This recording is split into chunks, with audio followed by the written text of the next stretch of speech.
வாழ்க வளமுடன். எல்லாருக்கும் வணக்கங்க நண்பர்களே. இந்த பதிவில் நம்ம பார்க்கக்கூடியது வரக்கூடிய புரட்டாசி மாதத்தில் சிம்ம ராசியில் பிறந்த நண்பர்களுக்கு இந்த பிரபஞ்சம் எந்த மாதிரியான ஒரு மாற்றங்களை தரப்போகுதுன்றது பற்றி தானுங்க ஆதாரபூர்வமாக இந்த பதிவில் நம்ம பார்க்க போகிறோம்.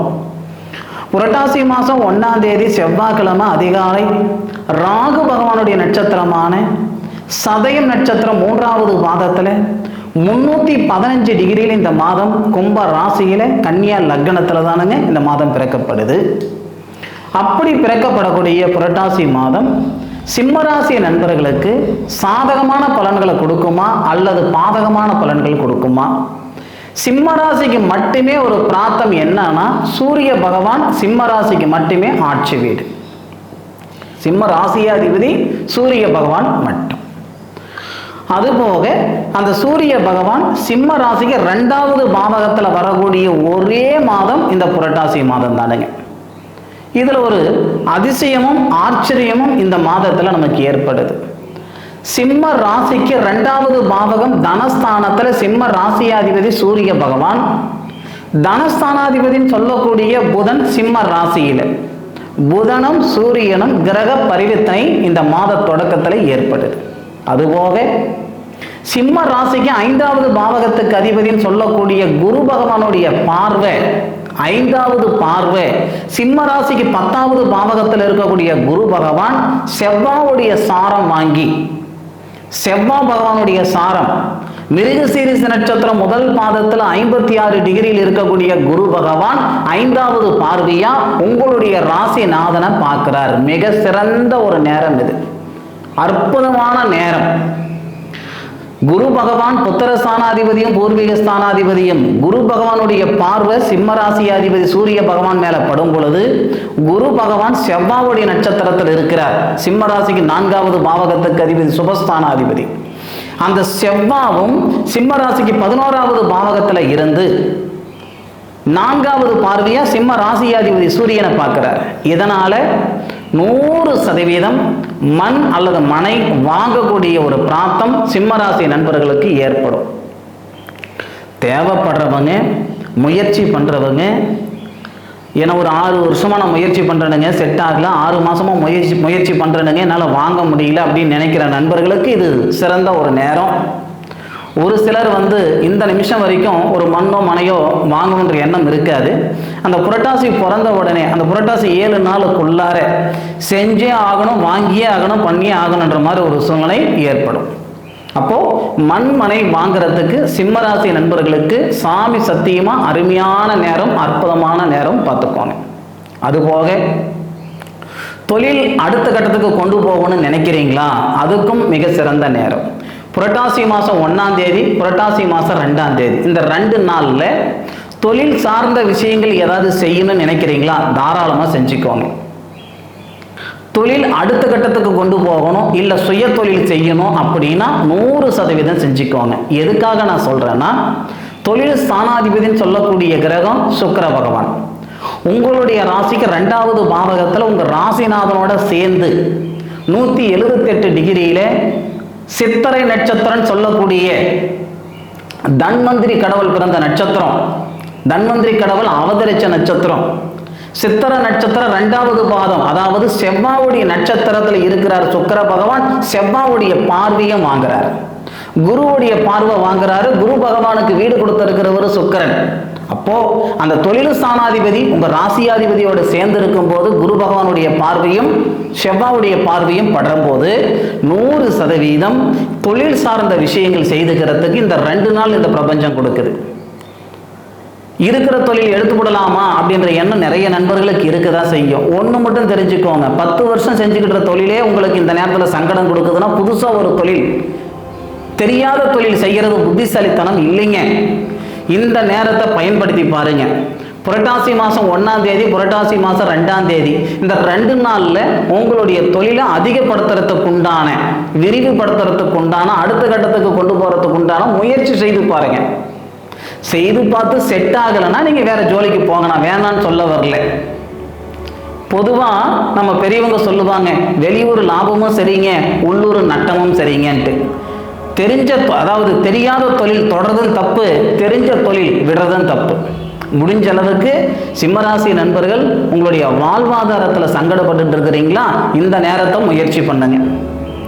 2 தருணம் இருக்குதுங்க இந்த மாதத்தில் சிம்மராசி நண்பர்களுக்கு.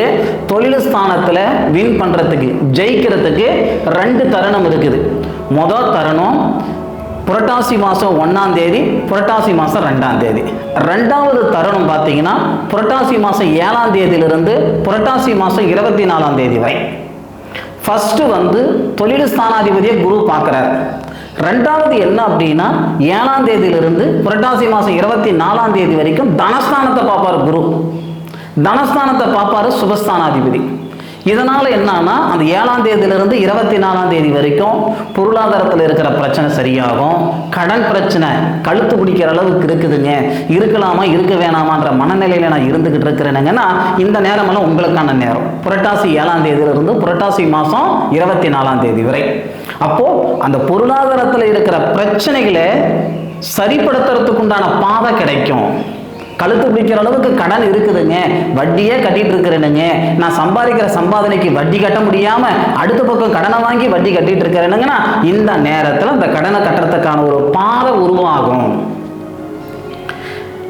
எது எப்படி இருந்தாலும் இந்த மாதத்தில் கிட்டத்தட்ட ஒரு 3-4 விதமான ஒரு நல்லது நடக்க போகுது சிம்மராசி நண்பர்களுக்கு. அட எல்லாருமே எல்லா விஷயங்களையும் எதிர்பார்க்கறது இல்லை. நான் முதல்ல என்ன சொன்னேனுங்க, மண்மனம் வாங்கணும்னு நினைக்கிறீங்களா, இது உங்களுக்கான சாதகமான நேரம்னு சொன்னேன். மண்மனம் வாங்கணுன்ற மைண்ட் செட்டில் இருக்கிறவங்க, எண்ணத்தில் இருக்கிறவங்க தொழிலை பற்றி கவனம் செலுத்த போகிறது இல்லை. தொழிலை கவனம் செலுத்த போகிறவங்க வீடு வாசலை வாங்கலாமா அப்படின்ற எண்ணத்துக்கு வரப்போகிறது இல்லை. இவங்களுடைய எதிர்பார்ப்பு வேற, இவங்களுடைய எதிர்பார்ப்பு வேற. அப்போ மண்மனம் வாங்குறதுக்கு உண்டான நேர காலங்கள் 1ஆம் தேதியிலிருந்து 7ஆம் தேதி வரைக்கும் இருக்கு. முயற்சி பண்ணிக்கோங்க.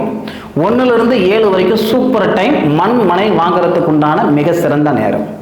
1ஆம் தேதி 2ஆம் தேதி இந்த 2 நாள் தொழில் சார்ந்த விஷயங்கள் செய்யறதுக்கு பிரமாதமான நேரம்.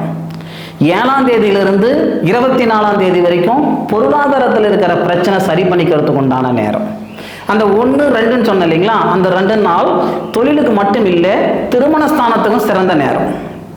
பல வருஷமா, பல மாசமா, பல நாட்களா வரன் பார்த்து நொந்து நூலாகி போயிட்டேனுங்க, எனக்கு கல்யாணம் நடக்கின்ற நம்பிக்கையே எனக்கு இல்லைங்க அப்படி நினைச்சுக்கிட்டு இருந்தீங்கன்னா இந்த நேரத்தில் இந்த 1ஆம் தேதி 2ஆம் தேதி புரட்டாசி 1-2 இந்த 2 நாள்ல உங்களுக்கு பிரியமான ஒரு திருத்தலம் எது?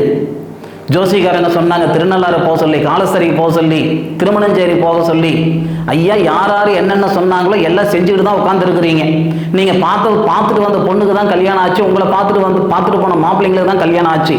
நீங்கள் எங்கே ஆரம்பிச்சிங்களோ அதே இடத்துல தான் உட்காந்துருக்குறீங்க. அதுக்கு நல்லாவே தெரியுது. நான் சொல்கிறது இந்த 2 நாளில் எல்லாருக்குமே ஒரு அதிர்ஷ்ட தெய்வம் ஒன்று இருக்கும். ஒரு இந்த திருத்தலத்துக்கு போயிட்டு வந்தால் எனக்கு மனசுக்கு நிறைவாக இருக்குது அப்படின்ற ஒரு எண்ணம் இருக்கும். சரிங்களா? அந்த திருத்தலம் எங்க இருக்கோ அந்த திருத்தலத்துக்கு போயிட்டு ஒரு சத்த நேரம், ஒரு 10 நிமிஷம் ஒரு தவநிலையில ஒரே ஒரு 10 நிமிஷம் அந்த கோவிலில் உட்காந்து சரிங்களா தியானம் பண்ற மாதிரி செய்துட்டு வாங்க. ஒரு 10 நிமிஷம். அதுபோக இப்படி செய்யறதன் மூலமா, ஏன்னா அந்த நேரத்தில் இந்த திருமண காரகன் அப்படின்னு சொல்லக்கூடிய சனி பகவான் நம்ம ராசியை பார்ப்பார். சிம்மராசிக்கு திருமண காரகன் யாருங்க? சாரி, திருமண ஸ்தானாதிபதி. திருமண ஸ்தானாதிபதி சிம்ம ராசிக்கு சனி பகவான் தான். சனி பகவானுடைய பார்வை நம்ம ராசி மேல படுது. திருமண காரகன் ஒருத்தர் இருப்பார். எல்லாருக்குமே திருமண ஸ்தானாதிபதி ஒன்று, திருமண காரகன் ஒருத்தர், 2 இருக்கும். அப்போ திருமண ஸ்தானாதிபதி பார்வை நம்ம ராசி மேல படுது. திருமண காரகன் யாருன்னா சுக்கிரன். அந்த சுக்கிரன் நம்ம ராசி நாதனோட சேர்றாரு. அதுபோக குருவுடைய பார்வை, செவ்வாவுடைய பார்வை. அப்போ இந்த 2 நாள் பிரமாதமா இருக்கும். இந்த பிரபஞ்சமே நமக்கு மன வாழ்க்கையை உருவாக்குற அளவுக்கு உருவாக்கி கொடுக்குற தருணத்தை கொடுக்க போகுது. அப்போ நம்ம செய்ய வேண்டியது என்னன்னா, உங்களுடைய திருத்தலத்துக்கு என்ன கேட்டீங்கன்னா திருச்செந்தூர் போயிட்டு வர்றது அவ்வளோ சிறப்பு. நான் சென்னையில் இருக்கிறேனுங்க, திருச்செந்தூர் எப்படிங்க போறதுன்னா பக்கத்தில் இருக்கக்கூடிய திருத்தணி போயிட்டு வாங்க. அட உங்களுக்கு எந்த சாமி ரொம்ப மனசுக்கு நிறைவா இருக்கோ, உங்களுக்கு அதிர்ஷ்டம் கொடுக்கும் அப்படின்னு நினைக்கிறீங்களோ அந்த கடவுளுக்கு போயிட்டு வாங்க, அந்த கோயிலுக்கு போயிட்டு வாங்க. மிக சிறந்த நேரம், மிக அற்புதமான நேரம் புரட்டாசி 1, புரட்டாசி 2 பார்த்துக்கோங்க. புரட்டாசி 7 வரைக்கும் மண்மனை வாங்குறதுக்கான சரியான நேரம். அதுபோக சில பேர் இருக்காங்க, எப்படின்னா தாய் மாமனுக்கு எங்களுக்கும் தொடர்பே இல்லாமல் இருக்குங்க. அம்மாவோட பிறந்தவங்க தான் நம்ம தாய் மாமன், மறுபடியும் பிறக்க போகிறதில்ல, பிறந்துட்டோம். ஆனால் இந்த நேரத்தில் தாய் மாமா குடும்பத்துக்கு எங்கள் குடும்பத்துக்கு சம்மதமே இல்லாமல் இருக்குது. தாய் மாமா பொண்ணை கல்யாணம் பண்ணிக்கணும்னு நினைக்கிறேன், இல்லை தாய் மாமா பையனை கல்யாணம் பண்ணிக்கணும்னு நினைக்கிறேன், இல்லை தாய் மாமனையே கல்யாணம் பண்ணிக்கணும்னு நினைக்கிறேன், முடியல. இந்த மாதிரி தாய் மாமன் ரிலேஷன்ஷிப்ஸ் உறவை மேற்படுத்திக்கிறதுக்கு, அதிகப்படுத்திக்கிறதுக்கு, அந்த உறவில் இருக்கிற சங்கடங்களை சரிப்படுத்திக்கிறதுக்கு உண்டான நேரமும் இந்த நேரத்தில் இருக்குது. அது புரட்டாசி மாதத்தில் 7ஆம் தேதியிலிருந்து ஏற்படும். புரட்டாசி மாதம் 7ஆம் தேதினா இந்த புதனும் சூரியனும் ஒரே பாவகத்துக்கு வரும், ஒரே டிகிரியில் வர மாட்டாங்க. ஏன்னா இப்போ சூரியன் பார்த்தீங்கன்னா மாத தொடக்கத்தில் கரெக்டாக 150 டிகிரிக்கு வருவார், 180 டிகிரி வரைக்கும் நம்ம கண்ணில் இருப்பார். அந்த 150 டிகிரியில் புதன் வருவார். புதன் உத்தரம் நட்சத்திரம் 2வது பாதம் 150 டிகிரியில் இருப்பார். அந்த நேரத்தில் சூரிய பகவான் 157 டிகிரியில் உத்தரம் நட்சத்திரம் 4வது பாதத்தில் இருப்பார். அப்போ சூரியனுடைய நட்சத்திரத்திலேயே சூரியனோட புதன் சேர்ந்து அஸ்தமனம் இல்லாம யோகமா வரும், புதன் ஆதித்ய யோகமா வரும். அப்போ 7ஆம் தேதியிலிருந்து 24ஆம் தேதி வரைக்கும் பொருளாதாரத்தில் இருக்கிற பிரச்சனை சரியாகுன்னு ஒரு வார்த்தை சொன்னேன் இல்லைங்களா, அந்த நேரத்தில் பகைகள் நீங்கும். தாய் மாமா குடும்பத்துக்கு உங்களுக்கு இருக்கிற பகை நீங்கும். சரிங்களா? அதே மாதிரி ஒருத்தர் திருமணம் பண்ணிக்கிட்டோம், அது ஆணாக இருக்கட்டும் பெண்ணாக இருக்கட்டும், உங்கள் மாமனார் குடும்பத்துக்கு உங்களுக்கு சங்கடம் இருக்குதுன்னா இந்த நேரத்தில் நீங்கள் சரிப்படுத்திக்கிடலாம். சரிங்களா? லவ் மேரேஜ் பண்ணிக்கிட்டீங்க சாமி, 6 வருஷம் ஆகுது, குடும்பத்தில் ஏற்றுக்கல அப்படின்னா இந்த நேரத்தில் நீங்கள் அவங்க வீட்டுக்கு போகிறதன் பட்சத்தில், உங்கள் வீட்டுக்கு போகிறதன் பட்சத்தில் கண்டிப்பாக ஒரு சுமூகமான ஒரு அமைப்புகள் ஏற்படும். இந்த மாதிரி இந்த மாத தொடக்கத்திலிருந்து மாத முடிவு வரைக்கும் அருமையான நேர காலங்கள், அற்புதமான நேர காலங்கள். இது போக புத்திர பாக்கியம், 2வது இந்த வாகனம் வாங்குதல், இந்த 2க்கும் இந்த மாதத்தில் 26ஆம் தேதியிலிருந்து வாய்ப்பு இருக்கு. சுபஸ்தானாதிபதி அப்படின்னு சொல்லக்கூடிய கிரகம் செவ்வாய் 11வது பாவகத்தில் இருக்கார், லாபஸ்தானத்தில் இருக்கார். ஒன்று தொழில் ஸ்தானாதிபதியும் சகோதர ஸ்தானாதிபதியும் சொல்லக்கூடிய சுக்கிரன் உங்களுடைய ராசிக்கு 2வது பாவகத்தில் மாத தொடக்கத்தில் இருக்கும். 2ஆம் தேதியிலிருந்து கிட்டத்தட்ட பார்த்தீங்கன்னா நமக்கு 26ஆம் தேதியிலிருந்து தன்னுடைய சொந்த வீட்டில் இருப்பார், துலாமில் இருப்பார் சுக்கிரன். 26ஆம் தேதிக்கு மேலே செவ்வாயுடைய ஆதிக்கத்துக்கு வருவார் சுக்கிரன். அப்போ சுக்கிர பகவான் தொழில் ஸ்தானாதிபதி சுபஸ்தானத்தில் வரும் பொழுது, சுபஸ்தானாதிபதி 11வது பாவகத்தில் லாபஸ்தானத்தில் வர நேரத்தில் வாகனம் வாங்குறதுக்கு வாய்ப்பு இருக்கு. உங்கள் சக்திக்கு தகுந்த மாதிரி நீங்கள் சைக்கிள் வாங்கினாலும் சரி, பைக் வாங்கினாலும் சரி, கார் வாங்கினாலும் சரி, பஸ் வாங்கினாலும் சரி, அது உங்களுடைய சொந்த சௌகரியம், உங்களுடைய அவசியம், அத்தியாவசியம். ஆனால் வாகன யோகம் இந்த மாதத்தில் புரட்டாசி மாதம் 26ஆம் தேதி சுக்கிர பகவான் வாகனக்காரகன் அப்படின்னு சொல்லக்கூடிய கிரகம் சுபஸ்தானம் வாகன ஸ்தானத்தில் போவதால், குருவுடைய பார்வை வாங்குவதால் உங்களுக்கு இந்த பிராப்தம் ஏற்படும். முயற்சி பண்ணுங்க. 26ஆம் தேதியிலிருந்து புரட்டாசி கடைசி வரைக்கும் உங்களுக்கு இந்த மாதிரி பிராப்தம் ஏற்படும். ஆக சிம்மராசி நண்பர்களுக்கு ஒரு அருமையான மாதம், அற்புதமான மாதம், மிக சிறந்த ஒரு தருணங்கள் வரக்கூடியது இந்த புரட்டாசி மாதம். அதில் மாற்று கருத்து இல்லை. இந்த தருணங்களில் உங்களுடைய சுய ஜாதகத்தில் என்ன தசை நடக்குது, என்ன புத்தி நடக்குது, கோச்சார கிரக நிலைகள் பார்க்கறது நல்லது தானுங்க. ஆனாலும் கோச்சார கிரக நிலைகளை விட நம்மளுடைய சுய ஜாதகத்துடைய அமைப்பு எப்படி இருக்குதுன்னு ஒரு முறை உங்களுடைய ஜோதிடர்கிட்ட பார்த்துக்குவாங்க. சரிங்களா? 100% சரியான நேரம், அருமையான நேரம், அற்புதமான நேரம், மிஸ் பண்ணிடாதீங்க. சரிங்களா? சரி நண்பர்களே, இந்த பதிவு கண்டிப்பாக சிம்மராசி நண்பர்களுக்கு பயனுள்ள பதிவாக இருக்குன்னு நான் நம்புறேனுங்க. மீண்டும் அடுத்த ஒரு அற்புதமான தருணத்தில் உங்கள் அனைவரையும் சந்திக்கும் வரை உங்களிடமிருந்து விடைபெறுவது உங்கள் வீட்டு ஜோதிட நண்பனான மா காளிதாஸ் மணிகண்டன். திருச்சிற்றம்பலம். வாழ்க வையகம், வாழ்க வளமுடன்.